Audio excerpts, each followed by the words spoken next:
reflect my sentiment of the moment.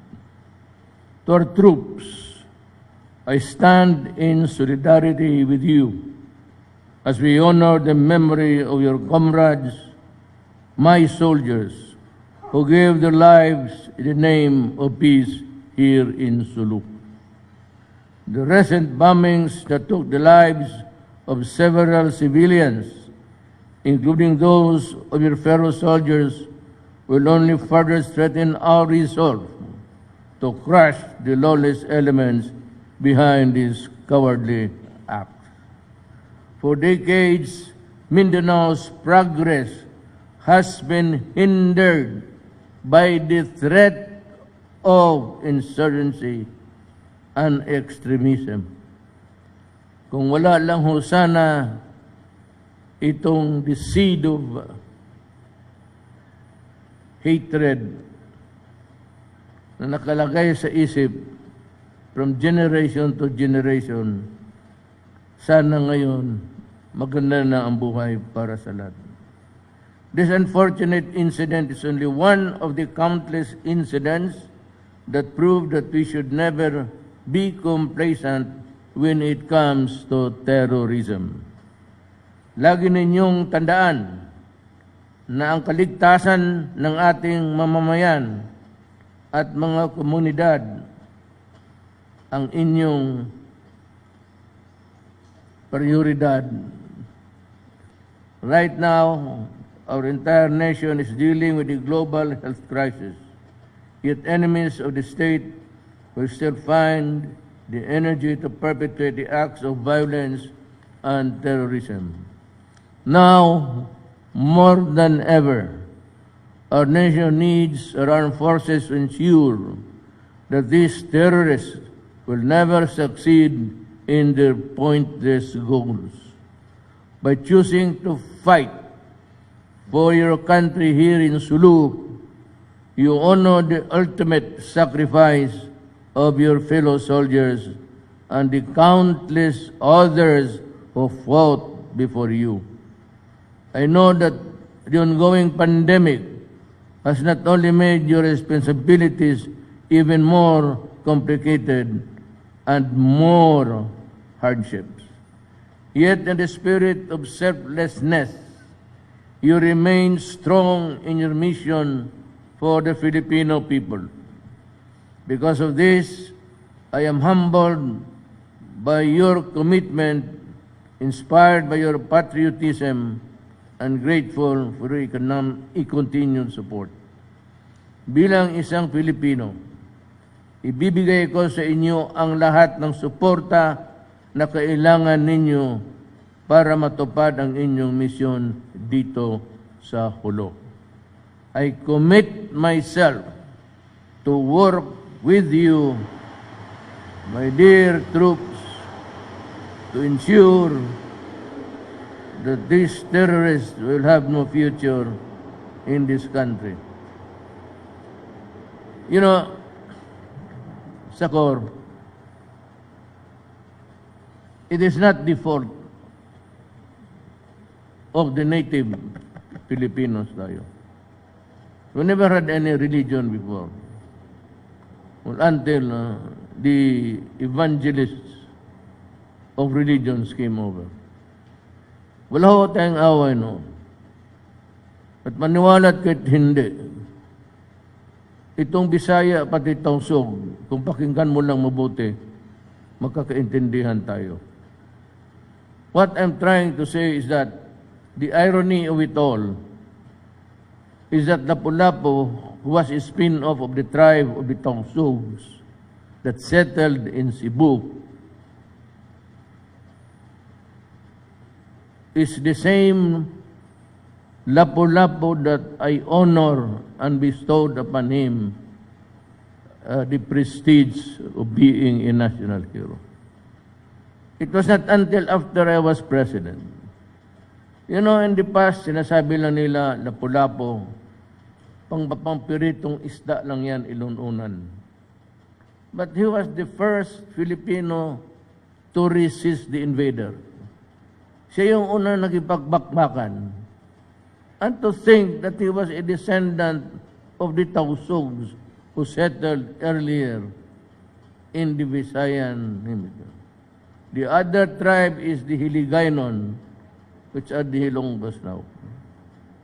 And yet I'm giving awards in his name to soldiers of the Republic of the Philippines, to which the Filipino people have agreed to form. Yan ang I was holding the Qur'an and the Bible kanina. Sandali. In both holy books, there's only one God. It's your Allah. It's God the Father for the Christians. Pareho lang. And yet in thy name, because of certain extremists, yung unang pumasok na galit doon sa mga Pilipino sa southern part, which is now Mindanao, at yung mga Moro, yung nagkaisa against the Spaniards. We never had any quarrels. We never took slaves of any tribe. Tayong lahat magkakaibigan. We were just trading with each other. And yet, when the Spaniards came, ang problema nagdala ng reliyon. Well, of course, also for the Islam, but ang Islam for evangelization lang. The Spaniards conquered what is now the Philippines because he chose to name it after King Philip, who sponsored this expedition to this part of the world. Ang binibigay kong award in the name of a Tausug for my soldiers who have fought the insurgents now. Kung hindi lang sabihin mo na ang pinapag-usapan natin dito ay ang Diyos, nakakatawa eh. Because, can just imagine, ang medalyang binibigay ko, Lapu-Lapu, and he was the first defender of aggression by the Spaniards into this country. Time and again, panahon pa ni Quirino, Camlon, and I could remember still my father, who was a member of the cabinet of Mr. Marcos. I heard him tell stories about why he cannot, because he can understand, magtagal dito sa amin. He could not speak it fluently, but he could understand Visayan. And it was my father who told me, you just listen carefully. The Tausug dialect is similar to the Visayan language. So yan ang I cannot divine, I cannot fathom, hindi ko maabot kung paano ito diskartin. Time and again, peace process, nag-usap tayo, then here comes Al-Qaeda, walang ginawa na kung pumatay ka ng tao, ki-inosente man o hindi, Moro man o Kristiyanos, pagpaputokin ka, putok kayong lahat. That's why when I visited the blast, and thank you for sharing with me the gesture, lumuhod ako, hinalikan ko yung at least simento to where my soldiers and the countless and the at saka yung mga tausog na walang their lives snapped out Only reason at all. May 2 taon pa ako, ayaw ko kung ano ang maggawa ko talaga. But you know, when you go into a fighting, may galit na yan. Mahirap ito arigluhin kasi lahat may sugat na sa puso.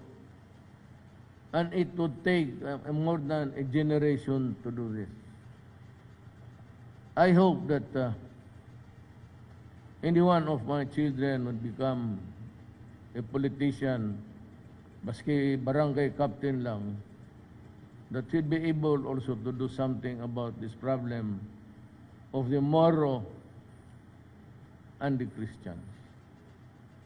Kakawala-walang kasalanan. Kaya ako lumuhod, hinalikan ko yung lupa. Kasi hindi lang man tawag yung Allah, I commit my sign of the cross before dying. Well, of course, it's so that in that Bible, it says Allah is all knowing and everything. And He controls the lives of people and the workings of the universe. In the same manner, ganun rin ang Biblia ng Kristiyanos. Says that for everything under the sun, there is a season. There is a season to plant and a time to harvest. There is a time to build and a time to destroy.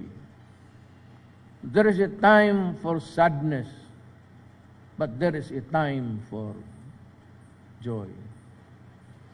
There is a time that we do not talk to each other, but there will always be a time na mag-usap. Sa ayaw mo sa hindi, dadating yan because it is Allah's will.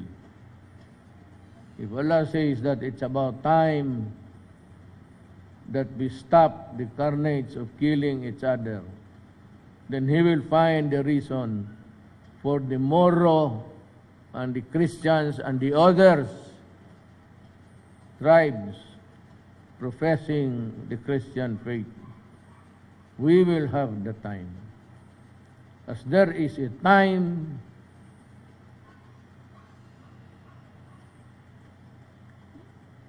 for war, and there is a time for peace. Kailan yan? Well, I don't know. There is a time to live, and there is a time to die. Ikaw yung address you because ikaw yung nire-respeto ko. You have a colorful life. Kung sa patay, dapat patay ka na sa dinaanan mo sa buhay. And yet you are still here around. Why don't you try to help me within the next few months last year? Just to talk about peace.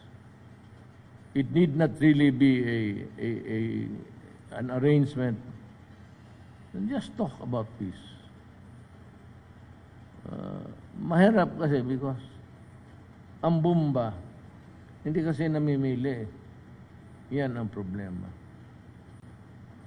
At kung ang pinatay mo inosente, there will always be a time that you will have to answer for the killing of an innocent human being.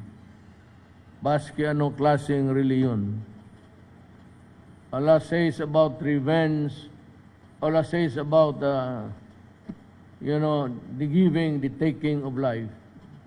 And Allah says that there is also a time to answer for all of these things.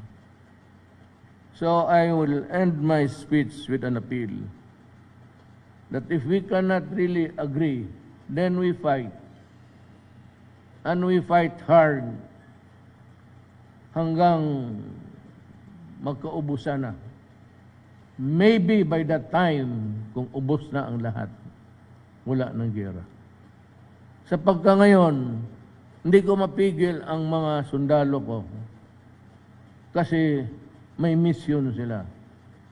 And the mission is to crush the insurgents. And the insurgents, ang mission nila is for the greater glory of Allah. Wala man tayong problema. We honor Allah. We pray to Allah. Ako pabigat because of my mixed ascendancy. Same. I've always been answered with a lot of blessings from Allah. So ang hiningi ko lang sa inyo na even as you fight, think about peace. Because if I will say to you that this is 2020, 2021, aalis na ako. Ang ibig mong sabihin 2023, 2024, 2025, hanggang 2050, ganun pa rin. Hindi na lang sa reliyon na mapagpakamatay ka. It's about your generation. How about the flowering of the Moro?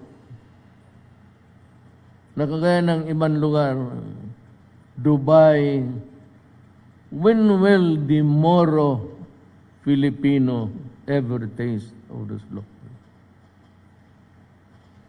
But only when the leader also, be he a Muslim or a Christian, shall govern according to the will of Allah or God.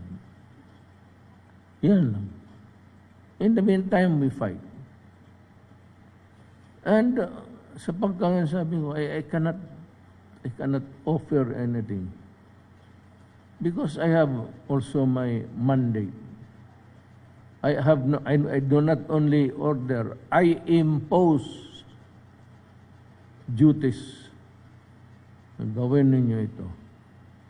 But if in the God's time, maybe, kailan yun?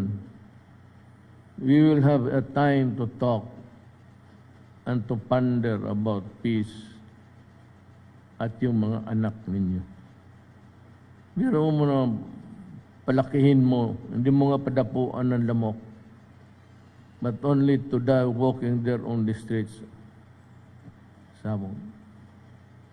And you know, yung give and take na vengeance, if it is hatred, it cannot be stopped anymore.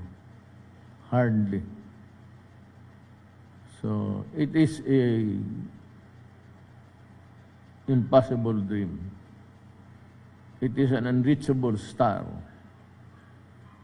But it behooves upon us, tayong mga leader, even to try. And even to talk as we wage war. Ako, I do not find anything reprehensible in talking to my enemy across the table and at the same time ordering my soldiers to fight. That's the only way for us to move forward at this time. But I hope that Allah will someday give the light to the minds of everybody. Maraming salamat.